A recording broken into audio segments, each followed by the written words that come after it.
Eita.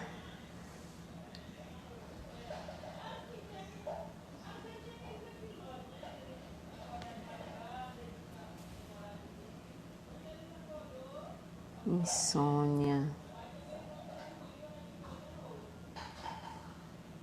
Enquanto a galera vai chegando de volta, eu vou aproveitando para organizar as perguntas aqui, senão enlouqueço.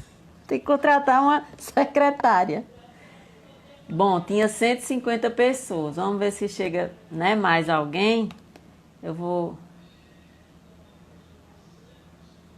dar um tempinho para Pedro tomar uma água, um café, enquanto a galera chega para ninguém perder nada, né? Pois é, tem a opção para ver depois. Eu não sei salvar se não for nos stories. Como é que eu salvo no computador? Porque aí eu deixava, né? A gente tá pensando em criar um canal no YouTube para colocar aulas com o Dr. Pedro, com essa galera. O que é que vocês acham? Seria bom um canal no YouTube? Inclusive Suzy, que está por aí, já criou o canal, né? A gente falta fazer funcionar.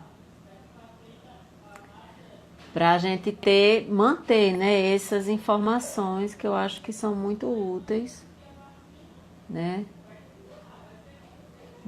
Da gente ir conversando, já que a semana uma pessoa pediu, por exemplo, agora para a gente falar sobre autismo. A semana passada a gente falou sobre autismo, né? Aí já ficaria no canal no YouTube. A gente vai ver em tempos de pandemia como é que a gente consegue organizar isso para deixar salvo, né? Ter um canal e aí, por exemplo, Dr. Pedro, ele tem várias aulas, de hoje a 15 dias, vai ser ele de novo falando sobre doenças autoimunes, o sistema imune. Já ficaria, né? Seria muito bom, porque a gente anota, né? Passa para alguém que a gente queira ajudar, que a pessoa está desacreditado. E aí a gente vê. Ó, Ítalo já está aqui sugerindo. Ah, Ítalo, vou falar com você.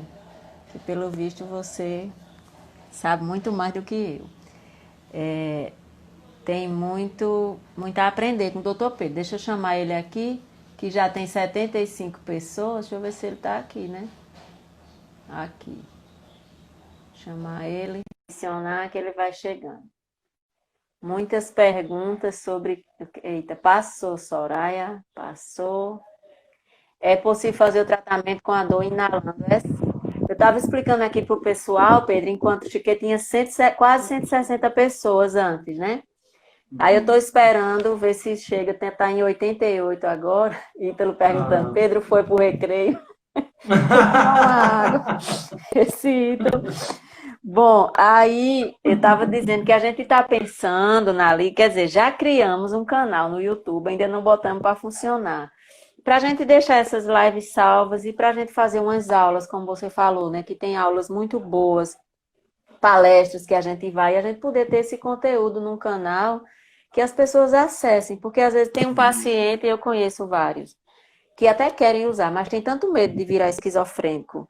Essas coisas que se fala, né, que se propagou durante a vida toda sobre a maconha, e aí um acesso desse, você chega, né, abre um vídeo daquele e vai entender que não é assim, vai perder até o medo de você mesmo usar. Né? A gente vai tentar ver se, mesmo agora durante a pandemia, a gente consegue organizar esse canal para incluir essas coisas. Eu queria só falar uma coisa antes de retomar com o que você estava dizendo, é que eu falei aqui, por exemplo, que o óleo que a gente usa, a maconha que a gente usa, fumada, vaporizada em óleo, no que for, é a mesma maconha que o maconheiro usa. Eu, inclusive, chamo meu filho de maconheiro daqui de casa, né? O meu maconheirinho, ele só tem 10 anos. Porque eu acho assim, já passou da hora da gente entender que isso tudo é uma coisa só. É uma das bandeiras de luta da Liga Canábica, é a devolução dessa planta à sociedade, como era antes da proibição.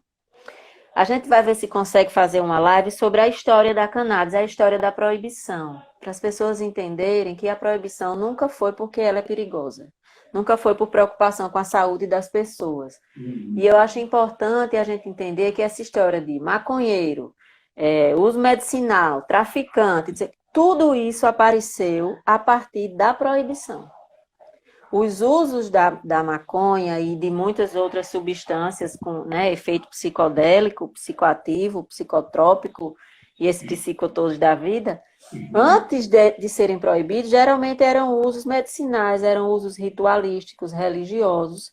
E não havia pessoas que, claro, desenvolviam um uso problemático, porque isso não é da substância, isso é da natureza humana. Às vezes, tem gente que tem uso problemático com açúcar, com qualquer coisa, né? É da pessoa. E aí, antes, não era assim, né? Uma das coisas que a gente defende, primeiro, é essa história de acabar, o fulano faz uso recreativo, uso medicinal. Não, o fulano usa, isso que você falou. Às vezes a pessoa diz, mas meu filho é maconheiro, ele fuma toda noite antes de dormir, para conseguir dormir, né? Ou ele fuma antes de fazer uma prova, antes de se deparar com uma situação de ansiedade. Essa pessoa está fazendo, é uma recreação, é uma curtição. E que noção de recreação a gente tem? E qual é o problema das pessoas terem recreação, né? Porque a mesma pessoa que reclama do maconheiro chega e toma uma cerveja, toma o seu vinho e está ali se recreando também. Então, são questões que, aos poucos, a gente vai tentar chamar para conversar, né? Porque é muito importante a gente, essas palavras, né? Maconheiro, uso recreativo, até uso medicinal. Eu nem gosto dessa palavra medicinal, porque a gente restringe muito ao médico, à pessoa do médico, e a gente vê que ela é muito mais do que isso, né? A relação com a maconha é muito maior do que isso. Na live passada eu até dizia que para mim a maconha é uma entidade, que com quem eu me relaciono, e ela foi que me ensinou a fazer o meu tratamento e o tratamento do meu filho com ela. Não fui eu que fui, foi ela, foi a relação com ela. Então, para mim, é um ente sagrado essa planta. Mas era só para, né, clarear, que a gente começasse a desmistificar, né, essa história, uso recreativo. Pelo menos chamar, mesmo esse uso que a gente entende que seja recreativo, chamar de uso adulto, uso social, porque nem sempre existe uma recreação apenas, uma curtição apenas. Quase sempre a pessoa está ali também fazendo uso terapêutico e nem sabe muitas vezes, né? E depois a gente vai conversar, vamos marcar uma live aí, histórico, sociológica, para a gente falar, né, da guerra às drogas, e aí vai ser assunto para mais 2 horas. Mas estamos começando às 21h08. Vamos ver se a gente consegue encerrar todas as perguntas em 40 minutos, né, para o povo não ir dormir tão tarde. Então, Sheila, veja, você, porque só nessa primeira, você trouxe uns elementos muito importantes. Primeiro é isso, né?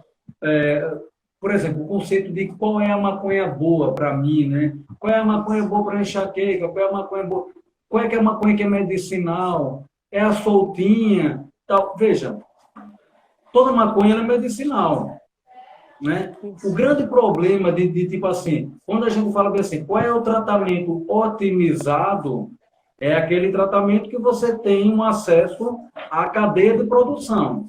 Então, veja, você usar uma maconha, meu vizinho, ele pegou uma maconha soltinha, né, que ele fala, e essa maconha soltinha pode ser melhor do que a maconha mais sofisticada que haja para aquela pessoa. Então, não é questão de ser melhor ou ser pior, que você falou. Não é que a maconha é pior ou melhor. Basta que ela não esteja suja, né, com nada. Mas, por exemplo, a importância de você cultivar é porque, tipo assim, se aquela maconha que você fez uso, você se deu muito bem com ela e você quiser repetir, se você não souber quem foi a semente, o modo que foi plantado e o modo que foi feito a extração, no caso se for de óleo, ou até se fez por via inalatória a flor, você não tem como repetir porque você não sabe quem é de todas. Então, essa é a limitação. É uma limitação de você querer repetir e não saber o que é. Agora, de ela ser melhor, de ser pior, não. Ela vai ser a melhor para alguém. Ela é medicinal, né? A maconha, por conceito, ela já é medicinal. Agora, de ser a melhor ou não para a Sheila, de ser a melhor ou não para qualquer paciente, isso vai depender, né? Essa é a limitação. Uma outra coisa importante também que eu quero chamar a atenção é o seguinte: tem que parar com essa coisa sim, porque até hoje, e vai continuar sendo por muito tempo, quem está bancando esse tratamento da maioria esmagadora dos pacientes são os cultivadores de produção nacional e que hoje vivem em condição de ilegalidade. Né? E a gente, por exemplo, nós que somos da associação e temos que levar isso para a sociedade civil, nós temos que proteger e fazer uma redoma e trazer e dizer, os cultivadores, eles não vão nem podem ser presos. né? Agora vem a prata de Dona Dulce aí com esse medicamento ridículo, né? Sintético, né? De CBD caro, nada. A mesma presepada que fizeram com o Mevatil, entendeu? E a gente vai continuar com a desobediência civil organizada plantando, entendeu? E a gente precisa já de uma descriminalização do plantio. Isso. Né? Porque isso daí já é um atentado, né? Isso já é um atentado contra a saúde pública. E aí, assim, a pessoa que tem... E assim, vamos combinar, a maioria das pessoas que planta vai usar. Né? Vai continuar plantando.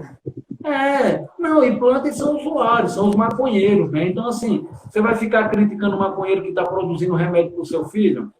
Exatamente. Entendeu? E fora que assim, né? Fora que essa proibição ela é deletéria de diversas formas que você vai abordar nessa live. E aí, falando assim sobre essa questão da via inalatória. Bom, quando a gente fala de vias de administração, a via de administração, ela não é reservada para você não escolhe a via de administração de acordo com o diagnóstico.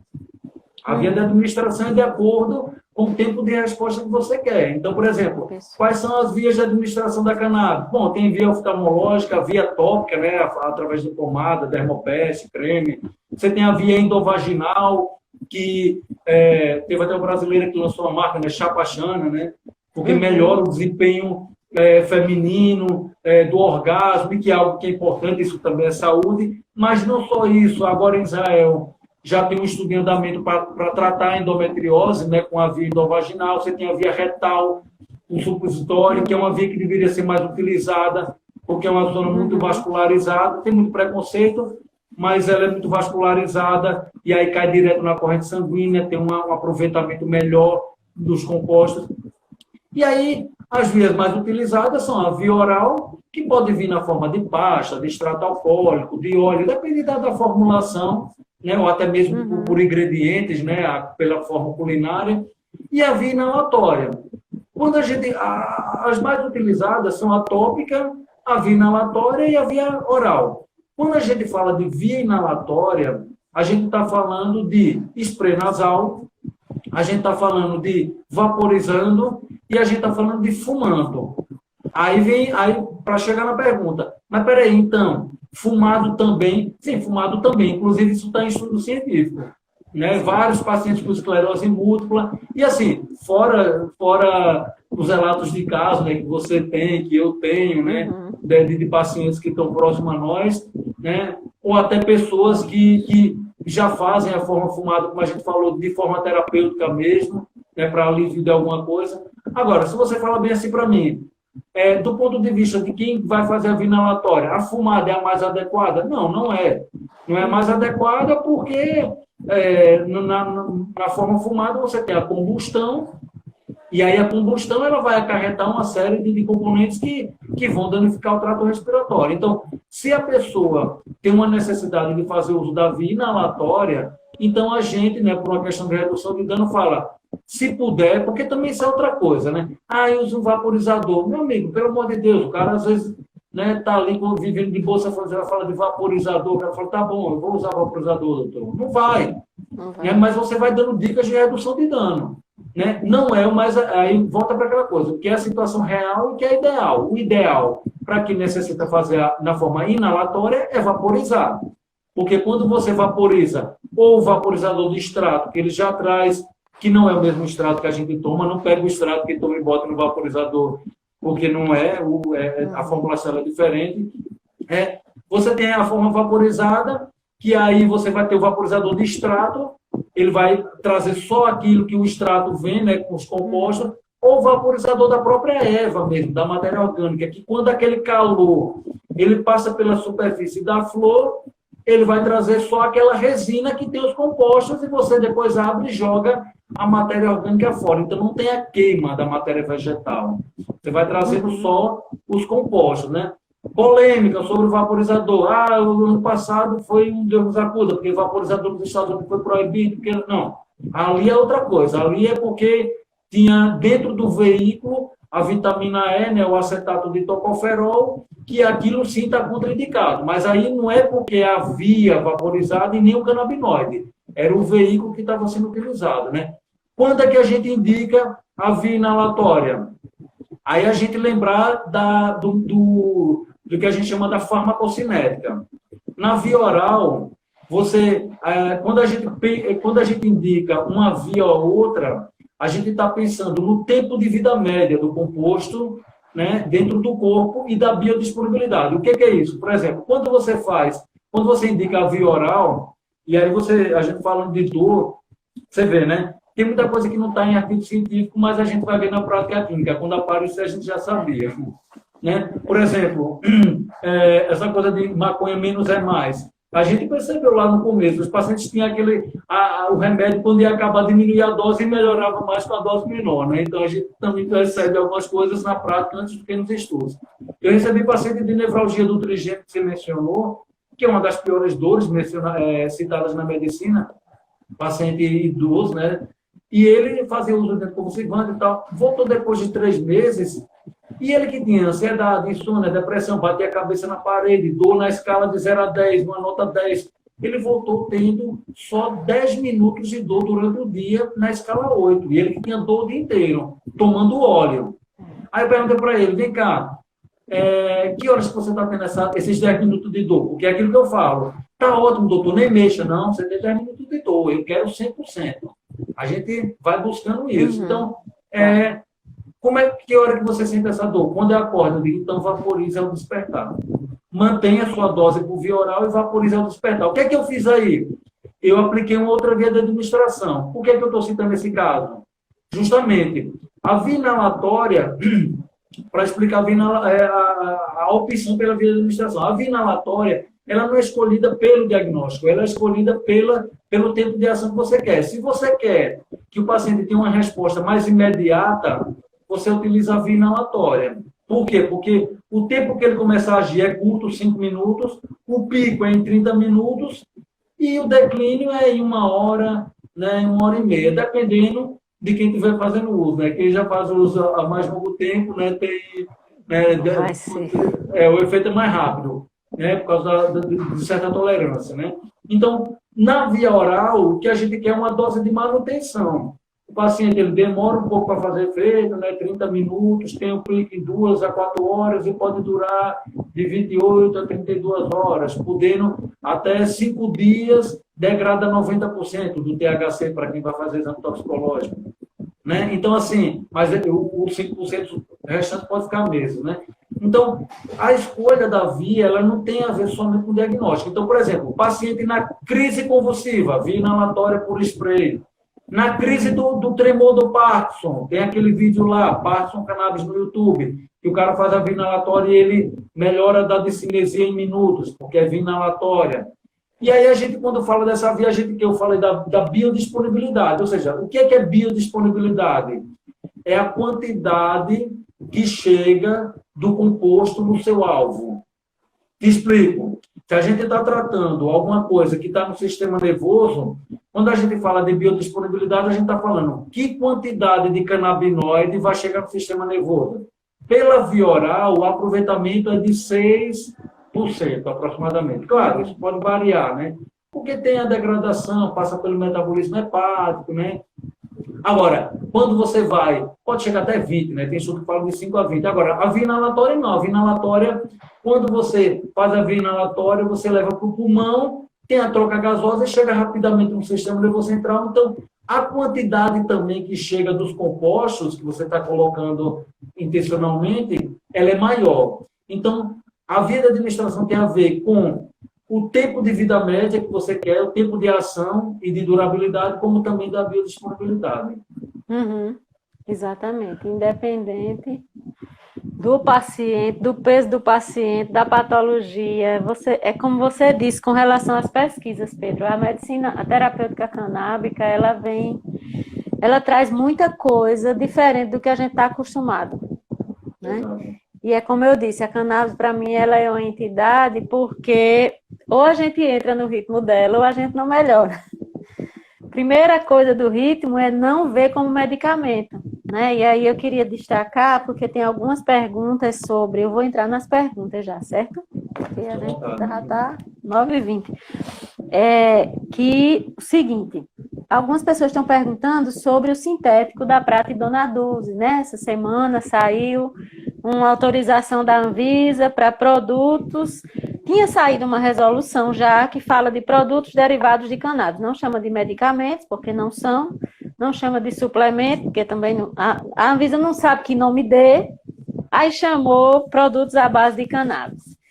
E o primeiro, né, a gente já tinha no Brasil o Mevatil, que fora do Brasil é vendido como Sativex, que é um extrato com 2 canabinoides isolados, né, o THC e o CBD, mais ou menos meio a meio, 50% de cada um, que serve para os espasmos de esclerose múltipla, né, e algumas pessoas usam para outras dores. Custa quase R$ 3.000 nas farmácias do Brasil. A gente tem agora, vai ter em breve, né? Essa licença foi dada para a Pratidona Dulce, que é uma farmacêutica brasileira, que começou aqui em Pernambuco e agora está instalada lá no Paraná, se eu não me engano, né?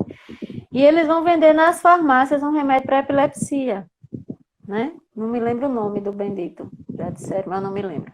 Ninguém sabe o preço, que vai ser absurdo, né?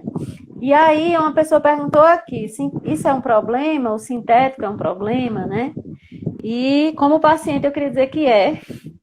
As últimas resoluções da Anvisa foram problemas para nós, porque inviabilizam o cultivo. A Anvisa, numa das últimas resoluções, permite produção, né, por indústria, né, estrangeira ou brasileira, venda nas farmácias do Brasil, que não sejam farmácia de manipulação, farmácias normais, venda desses produtos derivados de cannabis, porém não permite que se plante um só pé de maconha no Brasil. Então, a gente vai ter que importar, né? Essas empresas vão ter que importar toda a matéria-prima, não pode importar nem flor da planta, nem a planta, tem que ser já um extrato inicialmente processado. E isso dificulta muito o acesso, encarece, é um dos aspectos. E, para mim, o pior aspecto, além dessa história de serem produtos caríssimos e inacessíveis para a maioria da população, é que, para vocês terem ideia, eu sempre gosto de dizer isso nas lives, eu recebi um dia desse uma mensagem, um e-mail de uma empresa americana oferecendo advogados para os pacientes da Liga Canábica entrarem contra o SUS para receber pelo SUS os óleos, os extratos, os produtos que eles vendem. E a gente fez a conta, o valor de de atender a um paciente de epilepsia por um mês, a gente conseguiria atender com o mesmo dinheiro 16 pacientes, com o mesmo valor. Então, é um dinheiro do SUS que vai ser canalizado, né, para fora do Brasil, para enriquecer essas empresas e para atender um paciente por mês, sendo que com aquele mesmo dinheiro eu conseguiria, aquele mesmo valor, eu conseguiria atender 16 pacientes no mês. Se as associações cultivassem, se houvesse estímulo às farmácias vivas, que são um instrumento do SUS, né, que favorece esse acesso a fitoterápicos e plantas medicinais, se as pessoas pudessem cultivar em casa, né, então, assim, é uma primeira coisa. E a segunda coisa é com relação aos efeitos, né? Quem viu a live desde o início viu o doutor Pedro falando desse efeito sinérgico, né? Dessa importância, inclusive, não só dos canabinoides, mas dos terpenos, dos flavonoides, das outras substâncias que, atuando juntas, favorecem a melhora do quadro e a melhora por mais tempo, né? Assim, a continuidade de um tratamento satisfatório. Esses isolados e esses sintéticos, eu acompanho, não sei nem a quantidade, já perdi, são acho que milhares de pacientes hoje já, nos grupos que a gente tem de pacientes pelo Brasil todo.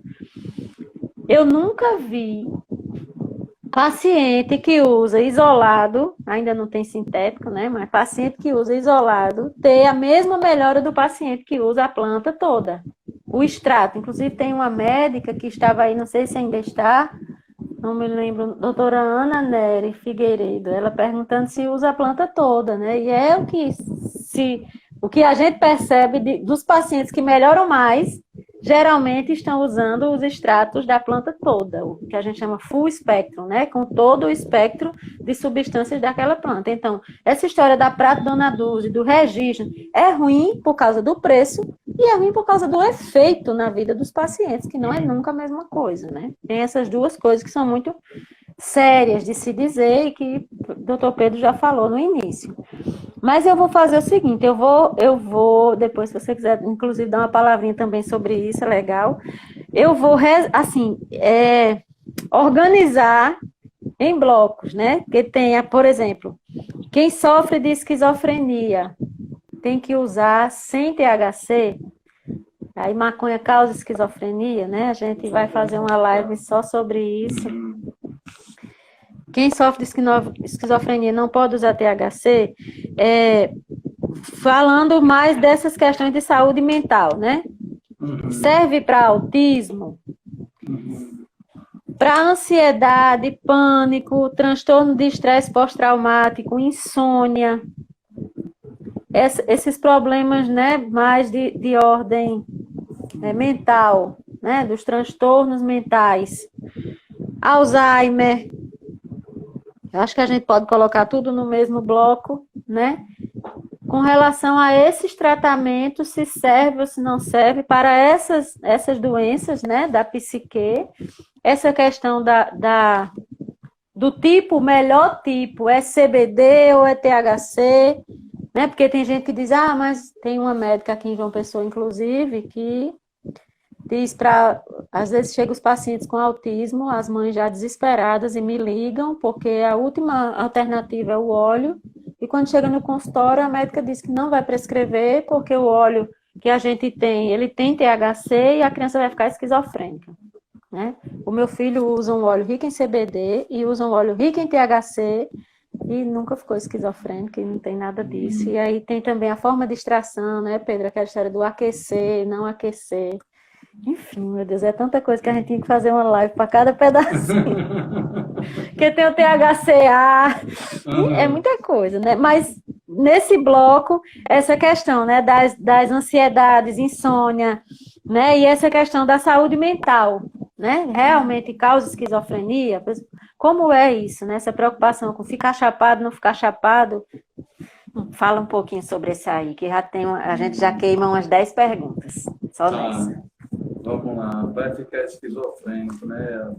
Eu vou começar até de trás para frente. Quando você fala, quando alguém fala para mim assim, se usar maconha vai ficar esquizofrênico, isso me remete também a quando a gente fala de terapia com os cogumelos, que é a primeira coisa que a pessoa fala que é assim, e se eu tomar, e se eu for e não voltar? Na verdade é o seguinte, veja, toda vez que a gente vai analisar o uso de qualquer substância, é como você falou, né? Tem que analisar o uso problemático que existe e tal, mas se analisa o contexto, a substância sujeita à situação, né? Que é o drug, etc. Então, a mesma coisa quando a gente vai falar de tratamento dos psicodélicos, né? Que também tratam de saúde mental. Não é de qualquer forma, né? A esquizofrenia, a relação da esquizofrenia com os canabinoides, ela é bem descrita. Né? A gente sabe que o THC, numa alta dose, ele pode ser um fator desencadeante de um surto psicótico. Né? Mas aí, assim, isso é a manchete. Mas qual é a notícia? Bom, a notícia é que é o seguinte. Primeiro que é isso. Né? Primeiro é mudar o termo causa. Né? A esquizofrenia ela não é causada, ela é desencadeada. A pessoa nasce com uma predisposição e ela pode ser desencadeada por fatores de estresse. E esses fatores de estresse podem ser o uso de uma dose elevada de THC, que cause uma ansiedade, uma síndrome do pânico, e aí vem a desencadear um surto. Ou uma chapação com álcool, ou um divórcio dos pais, ou o próprio divórcio, ou uma mudança de cidade, enfim. É um fator desencadeante qualquer fator de estresse. Isso é uma coisa específica. Né? Isso é muito diferente de dizer que maconha causa esquizofrenia, ou até mesmo que maconha desencadeia, assim, simplesmente a esquizofrenia. Outra coisa também que a gente tem que lembrar nessa relação da maconha com a esquizofrenia, e também a gente percebe na prática clínica, é o seguinte, vejam, os pacientes com diagnóstico, e assim, não vou nem entrar no mérito né, a Mariana, ela é muito ótima, né, nessa coisa de criticar esses diagnósticos, esquizofrenia é uma coisa muito fechada, mas eu não vou nem entrar nesse mérito agora para não estender. Mas, assim, pegando, né, o clássico paciente esquizofrênico, a gente tem que lembrar, e os estudos com canabinoides eles mostram o seguinte, veja, o que acontece é que a maioria desses pacientes que têm esse diagnóstico, eles têm uma tendência ao uso e abuso de substância. Então, o que a gente tem que pensar, quando a gente fala bem assim, vamos regulamentar a cannabis, e aí, que nem o cara lá, né, o médico lá no Roda Viva lá, e aí vamos ter uma fábrica de esquizofrênico. Não, primeiro que não teve nenhum lugar que teve um aumento de número de casos de esquizofrenia e teve um aumento do número de consumo. Inclusive, eu vou abrir um parêntese aqui, né, o ponto 8, né, o CFM, né, como é de hábito criar um desserviço, né, as suas irresponsabilidades, né, quando se fala de maconha medicinal, lançou, como é que eles chamaram mesmo, que eu estou esquecendo o decálogo da maconha. Aí no decálogo da maconha, eu acho que é o ponto 8, eles explicam, né, esse negócio da maconha, isso aqui é esquizofrenia. Eles são tão desonestos nessa coisa da maconha medicinal, que quando você vai ver a referência do estudo que ele fala para justificar que maconha causa esquizofrenia, é um estudo da Austrália, de 2008, que a conclusão do estudo não mostra isso. Muito pelo contrário, ele fala que teve um aumento do consumo e não teve um aumento do número de casos. E aí a gente tem que lembrar que é exatamente isso. O paciente com esse diagnóstico, ele vai procurar usar maconha, assim, uma grande parte deles. Então, se a gente for justificar a regulamentação da maconha com a fábrica de esquizofrenia, seria o contrário. Se a gente tiver uma política regulamentada, quando esse paciente for procurar maconha, se tiver regulamentado, o cara vai dizer, quer usar? Não usa essa daí, não. Usa aqui essa outra.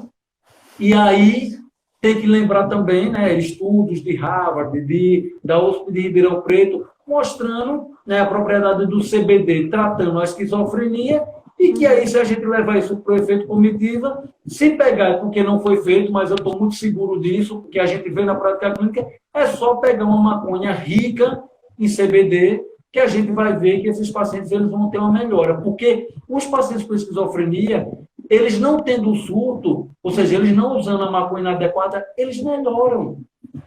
Pode gravar. Eles melhoram. E eles não usam à toa. Eles usam porque eles melhoram. Agora, se ele usar de maneira inadequada, ele vai desencadear esse surto. Melhor, aí você falou sobre o que é melhor, né? Se é CBD ou THC. Não existe isso. Não existe isso. Por exemplo, você fala bem assim, doutor, qual é a melhor para o Parkinson? Não é assim. Né? Depende. Você vai fazer a avaliação do paciente. O Parkinson, por exemplo, ele tem. O que é que tem o paciente do Parkinson? Ele tem os sintomas motores e não motores. Nos sintomas motores é aquela coisa, né? Tremor em repouso, inclinação e rigidez postural, a bradicinesia, a lentidão. E os sintomas não motores é transtorno do sono, constipação, fadiga, transtorno de humor. Então, você faz a avaliação do paciente e você vai ver qual é o predomínio dele. Porque, por exemplo, se o paciente tiver um predomínio de sintoma motor, já trazendo uma informação específica, ele vai se beneficiar mais do efeito do THC. Então, assim, tem paciente de Parkinson que vai melhorar com um extrato rico em THC e outro rico em CBD, e às vezes o próprio paciente, ele durante o dia melhora com extrato rico em THC para melhorar a discinesia, e na hora de dormir ele tem o melhor em CBD. Isso. Então, isso não é uma receita de bolo.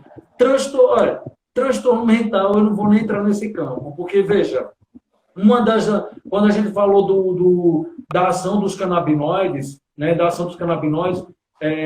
que não é só analgésica, inflamatória, moduladora do humor, tem uma coisa que o Siddhartha ele sempre lembra, e de esquecer também, esquecer é importante.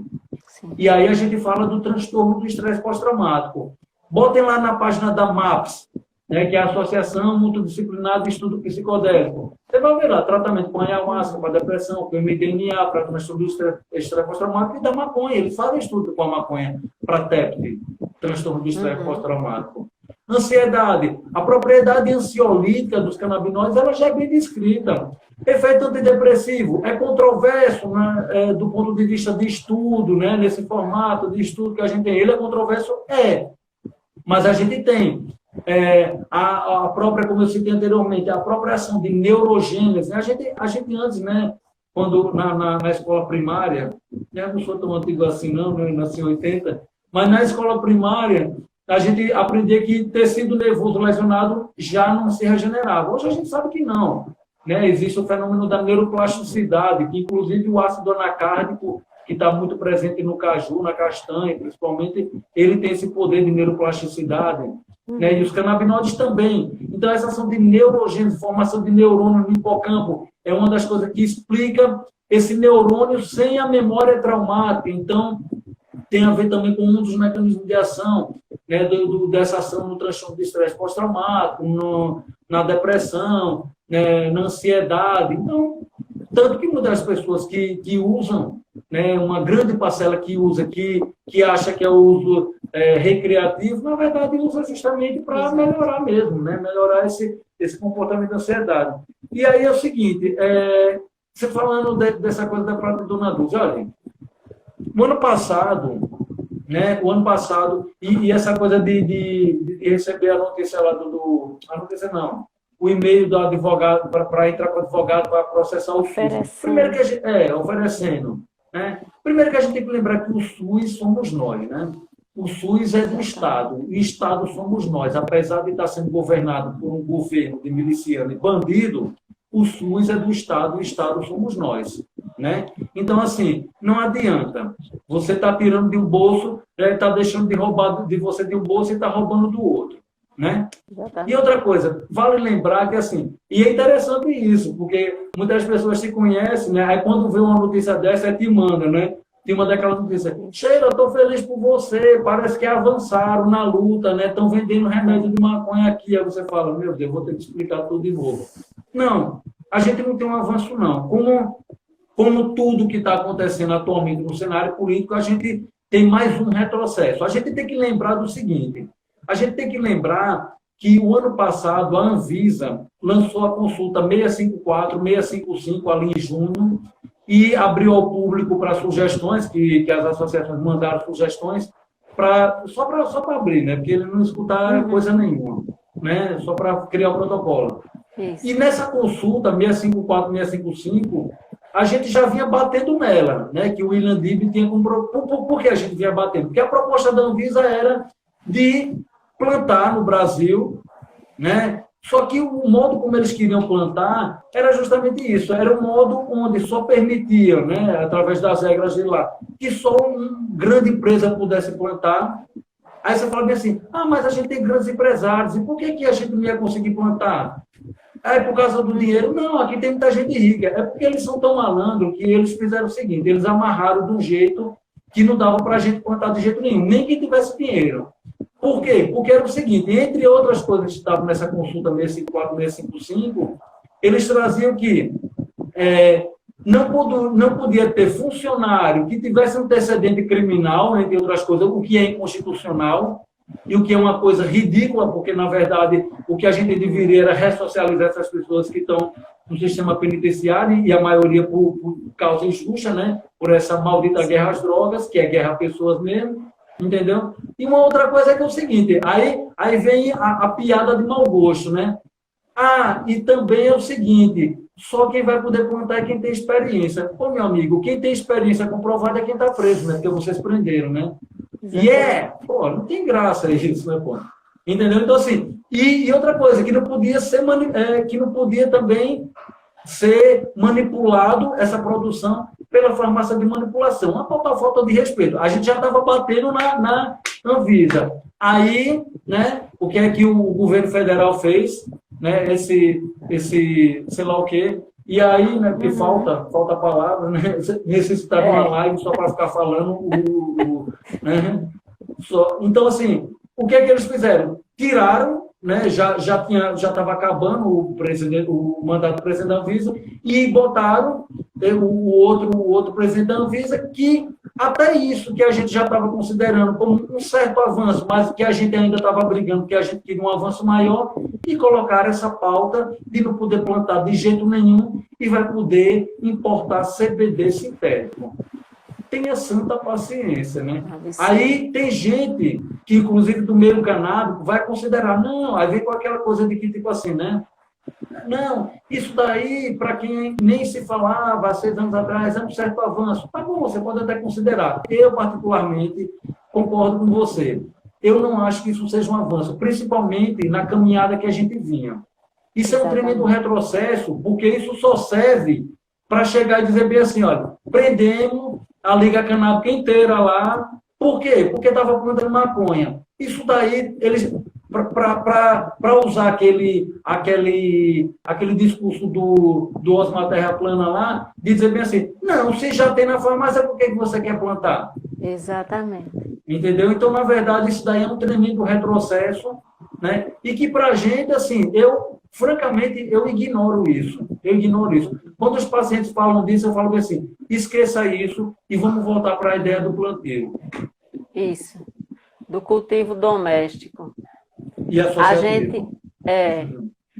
A gente tem uma ideia, né, dessa história.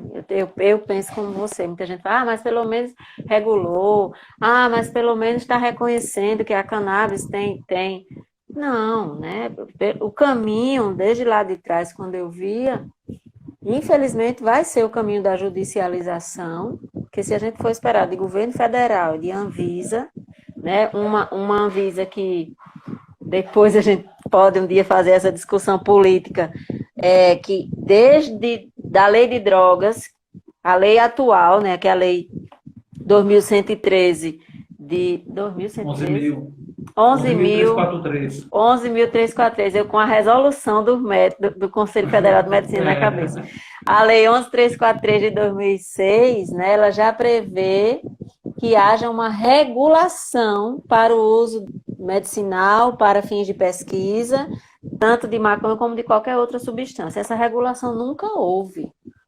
Então, a Anvisa, ela deve isso, não é algo que, assim, deveria ter havido até uma intervenção no órgão, porque foi uma determinação legal para que houvesse essa regulação. E aí, hoje, ninguém tem acesso, porque, assim, a lei, não sei se, né, muita gente não é da área jurídica, eu sou, mas funciona assim, né? Existe a lei ordinária e o decreto que vai dizer como é que aquela lei vai funcionar. A lei ordinária, que é a 11 mil... pronto, só quer dizer 113. Só quer dizer 113. 11.343, né? Ela diz que pode fazer uso medicinal, terapêutico, tudo isso. Né, o decreto vai regular. E o decreto regula, diz que o Ministério da Saúde tem que fazer esse disciplina, esmiuçar isso, dizer quem vai plantar, como é que vai plantar, que horas vai plantar, o que é que vai plantar, como é que vai importar semente, todo o detalhamento. Esse detalhamento nunca foi feito e ficou por isso mesmo. E aí hoje nem se pode fazer pesquisa, nem os pacientes podem plantar, nem as associações podem plantar. E aí chega a Anvisa, ao invés de regular o que desde 2006 ela devia ter regulado, ela diz, não, vamos fazer o seguinte, todo mundo pode, as grandes indústrias, porque só as grandes podem, diante das exigências da Anvisa, vão importar os substratos, como eles chamaram, e vão fazer produtos à base de cannabis para vocês engolirem de goela dentro, né? Sem o mesmo efeito, com um preço altíssimo, e as pessoas chamando isso de avanço. Eu não acho também que seja avanço, porque eu acho que o próximo passo do discurso vai ser esse. Vocês já têm nas farmácias. Para que vocês querem plantar? Né? É a mesma história do discurso a favor do canabidiol, o CBD. O CBD uma vez eu vi uma reportagem no Fantástico da Globo, que eu não sei como eu não tive um piripá. Eu tive uma crise de artrite no outro dia, da raiva que eu tive. A repórter pegava um pote de vidro cheio de flor de maconha e dizia assim, vocês estão vendo, isso aqui parece maconha, mas isso é CBD, isso é canabidiol, isso não é maconha. Olha, eu fiquei para não viver. Nossa, já tem flor de CBD, é? Pois é, flor de CBD. O que tem por trás desse discurso de endeusamento do CBD, né? E demonização do THC, porque é o THC que causa esquizofrenia, é o THC que vai deixar você chapado, é o THC que vai fazer todo mal na sua vida. E, na verdade, no meu entendimento, e nesses 6 anos de uso e de acompanhamento, mesmo sem ser médica dos pacientes, eu acho que o THC, ele é o medicinal. Ele é como se ele fosse o maestro, e todo mundo trabalha para ele, mas, para mim, o THC é o grande bambambam da maconha, né?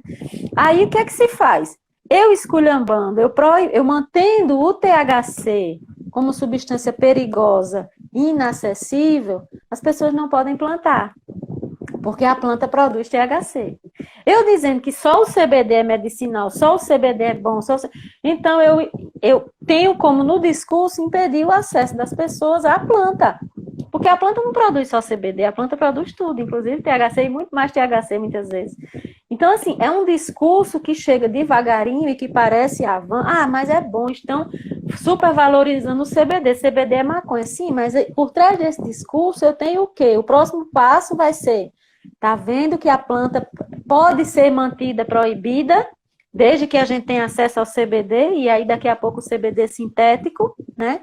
Cujos efeitos maléficos a gente nem sabe, né? Porque uma coisa é aquilo que está lá na planta, outra coisa é o que vai ser. Eu me lembro de uma vez que eu ri, procurando estudar sobre a história de overdose de maconha, e vi que um delegado nos Estados Unidos encomendou uma pesquisa uma vez de quanto o maconheiro podia fumar para ter uma overdose de maconha. E identificaram lá, não sei como foi que eles fizeram essa pesquisa, que a pessoa tinha que fumar era 600 quilos em menos de meia hora, se eu não me engano. 600 quilos de maconha em menos de meia hora, tipo em 15 minutos, para poder ter uma overdose, né? Então seria humanamente impossível você ter uma overdose de maconha. Só que quando você pega uma maconha sintética, você tem como colocar 600 quilos de maconha num comprimido, por exemplo, né? Sinteticamente falando.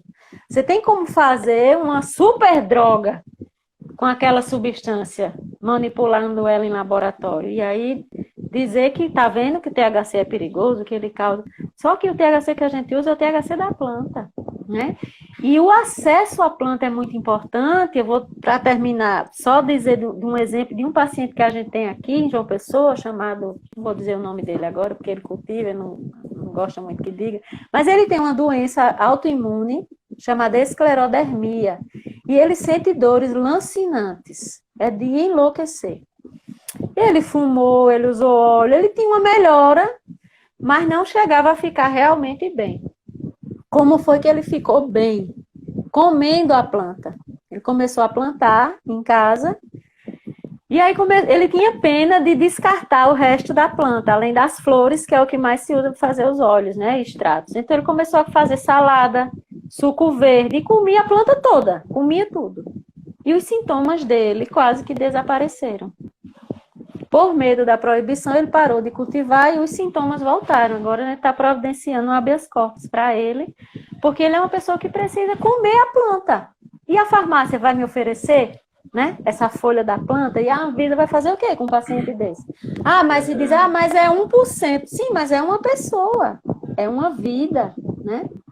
O meu filho veio melhorar dos transtornos lá das comorbidades do autismo com óleo que a gente produz artesanal.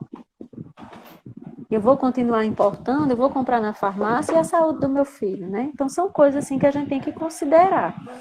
Mas a gente já está bem pertinho de terminar. E eu vou perguntar, assim, juntei, né, as perguntas. Tem só duas, você já falou das questões dos transtornos de geral, dos transtornos mentais, né, ansiedade, essas coisas.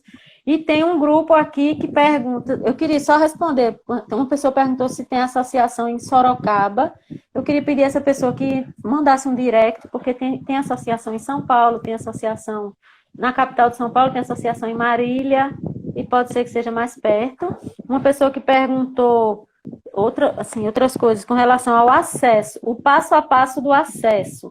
Também a gente pode responder, você manda um direct aí para o Instagram da Liga Canábica e a gente responde explicando esse passo a passo do acesso, as formas de acesso, como se conseguir.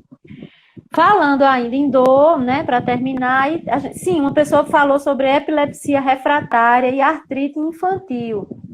Eu acho que esses casos de artrite reumatoide, né, tem lúpus aqui, tem espondilite anquilosante, né, que são doenças que são autoimunes e que causam muita dor, né? Daqui a 15 dias a gente vai ter uma live só sobre elas. Agora eu digo de antemão, eu tenho artrite reumatoide e não sei praticamente o que é essa doença. Eu preciso ter um dia com uma raiva muito grande, muito estresse, para eu sentir as mãos enrijecendo, mas dor, como eu fiquei 4 meses de cama, nunca mais, e eu não tomo nada de farmácia, né?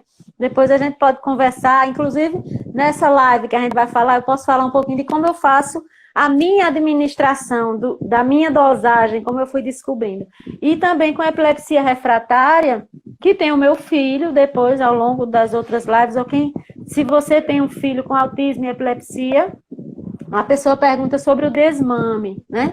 Eu acho que é muito tempo para a gente falar aqui agora, mas aí pode mandar um direct, eu mando o meu WhatsApp e a gente conversa, porque eu passei 3 anos fazendo o desmame do meu filho e deu tudo certo e ele está super bem. Para Pedro responder e a gente terminar, as perguntas são ainda sobre dores, né? Hérnia de disco, espasmos musculares. É uma pessoa que tomou e não teve melhor. Eu até disse a ela que mandasse um direct para eu falar com ela, porque eu ainda não vi ninguém não ter nenhum tipo de melhora. Deve ter sido o óleo, né? Então, hérnia de disco, espasmos musculares, dores pós-cirúrgicas, enxaquecas crônicas, que eu acho que, na verdade, você já falou de tudo isso. Parkinson e coronavírus, finalmente. A gente já fez uma live só sobre coronavírus, mas aí foi há 15 dias atrás, a galera eu acho que não estava. Né? Então, falar de modo geral, né? Porque a pessoa, você já falou de dores em geral, mas sempre tem alguém que... E para a minha dor, né? Para a minha enxaqueca, o nervo ciático, a hérnia de disco, né? A artrite reumatoide, essas dores que muita gente perguntou, né? Individualmente, acho que você pode responder como sendo uma dor só. Essa história do coronavírus, e uma pessoa perguntou... Eu acho que é uma pergunta muito interessante, é mais uma curiosidade, que é como é essa questão da cannabis lá em Cuba. E aí essa eu queria que você respondesse pelo final, no fim, né? Foi a primeira pergunta, que eu acho que é uma pergunta interessante a gente saber. Não, eu ia falar disso quando eu falei do Mas a gente tema, tem bem pouquinho tempo, então tem que falar bem rápido. Não, então, veja só, é claro que uma dor nunca é igual, né? Cada paciente tem que ser avaliado. Eu comentei que, em caráter excepcional, devido à pandemia, eu comecei a fazer os atendimentos online, né? Eu vou começar a movimentar minhas páginas pessoais, Sheila, meu Deus, lá vem eu agora. Precisa. Entendeu? Agora estou com assessoria, a partir de maio agora, eu vou abrir os canais a própria Acolher, a associação aqui também, né, que eu faço parte, construindo organicamente, essa fotovoltaica em Fortaleza, Cultivo em São Paulo. E eu vou começar a movimentar as páginas, já estou fazendo esse atendimento. Por que eu estou falando isso? Porque justamente isso. Para eu falar de cada dor, evidentemente que tem que passar por uma avaliação. E que já responde um pouco disso que a pessoa falou. Qual é o passo a passo? O primeiro é você virar paciente. Eita, eu não gosto de médico. Eu também não gosto muito não, mas vai ter que passar por uma avaliação para você ser caracterizado um paciente. Né? Então, é claro que a gente fala de uma hérnia, vai depender se você tiver uma compressão mecânica, tem que ver se também não tem que ter uma indicação cirúrgica de uma descompressão. Isso é muito, muito relativo. A gente teve um trabalho agora em 2019 sobre enxaqueca, né, de maconha com enxaqueca, também um trabalho falando também da mudança nas ondas cerebrais, né, em eletroencefalograma, enfim. Isso é algo que faltaria tempo mesmo para eu estar explicando sobre cada dor, né, e sobre a ação e qual é a indicação para cada paciente. Realmente tem que passar por essa avaliação médica para a gente caracterizar através da anamnese e de avaliação de exames, em alguns casos, e dizer qual é a indicação para cada pessoa e que aquela que não melhorou é justamente isso. Vamos lembrar que cada pessoa tem um sistema endocannabinoide, existem 3.500 variações. A gente, quando inicia o tratamento, não é na doida, assim, 3.500, vamos tentando. Vai baseado no que a gente colhe nessa história clínica, entendeu? E aí, a partir disso, a gente vai conseguir balizar melhor. Sheila, a questão de Cuba com a cannabis, ela é o seguinte, veja, quando a gente fala que o importante quando a gente vai fazer uso de qualquer substância é os 3S, substância, sujeito, situação, a política proibicionista ela é deletéria nos 3 eixos. Por quê? Porque ela faz com que o sujeito ele não seja triado e ele use qualquer coisa que ache. A substância não é o que ele procura uma maconha de qualidade, por exemplo, e vai achar outra coisa. E a situação que a gente tem devido à política proibicionista é uma política de guerra às drogas. Olha ele, meu xará, aqui, é a política de guerra às drogas. Né? Então, tipo assim, no caso de Cuba, a gente tem que lembrar que Cuba, na década de 90, com a caída do leste europeu, do Muro de Berlim, teve que abrir para o turismo para sustentar a economia. Né? Então, veja, trazer uma política de regulamentação de drogas no contexto da abertura do turismo, né, de uma situação política, daquela de tensão política de fim de Guerra Fria, a gente tem que considerar que ela não é estratégica, não era estratégica naquele momento. Então, assim, em Cuba não é permitido o uso da maconha, né, por razões essas que são bem conhecidas.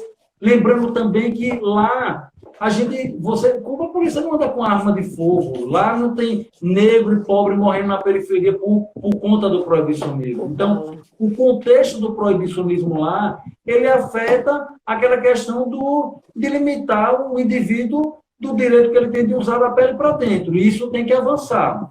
O processo revolucionário, acontece a revolução e não muda as coisas do dia para a noite, né? O processo cultural, tudo isso, ele tem que ser transformado. Como diria Fidel, tão longe de Deus, tão perto dos Estados Unidos, abrir para uma política de regulamentação de drogas naquele momento, eu particularmente concordo de que não seria viável. Então, é a razão pela qual a gente entende de que Cuba, né, ela não tem essa política de regulamentação. Mas você trouxe uma coisa muito curiosa que eu venho dizendo no meu canábico. Eu vim planejando uma viagem a Cuba, no primeiro momento que eu tenho oportunidade, eu tenho uma abertura muito boa lá, porque depois eu cumpri missão no Haiti com a brigada cubana, que hoje está lá na Itália, né, no combate ao coronavírus, e eu quero conversar com o Ministério para falar sobre uma política de regulamentação agora. Sim. Né? E eles vêm trazendo um avanço na política LGBT e, assim, mostrar, né, que isso pode ter uma melhoria na economia, na diminuição do consumo de álcool e numa opção terapêutica. Eu acho que, em breve, né, e eu espero, o que eles precisam é de alguém de confiança mesmo, e eu acho que no Brasil, esse grupo que a gente tem, e eu espero contar com vocês no momento que se precise dessa comitiva, para a gente levar isso para lá, entendeu? Para Cuba, né? E assim, eu comentei aqui mais cedo, né, você falando do coronavírus, a gente tem que lembrar dessa atividade antiplasmoidal, antiviral, né, que a cannabis com seus compostos tem, e que a partir de agora a gente não tem como afirmar, né, nada, na verdade nenhum composto, mas que com certeza no futuro breve a gente vai ver também, se assim for permitido mais estudos, que várias propriedades da cannabis, a gente pode fazer uma live, inclusive, especulando sobre as propriedades que existem e do que poderia ser em benefício desse tratamento, né?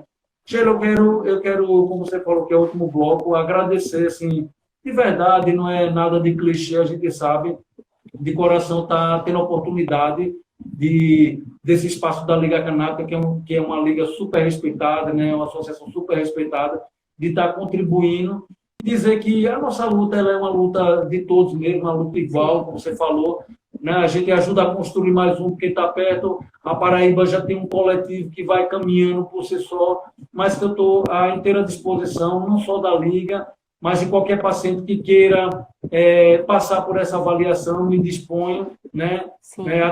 A gente tem atendimento pro bono pelas associações, tem um atendimento particular, mas, de qualquer maneira, o que a gente quer é que um número maior de pacientes e da sociedade civil se empodere disso e que a gente possa, o mais rápido possível, mudar essa política de regulamentação como um todo. E agradecer a todo mundo que ficou até aqui com a gente nesse horário, né?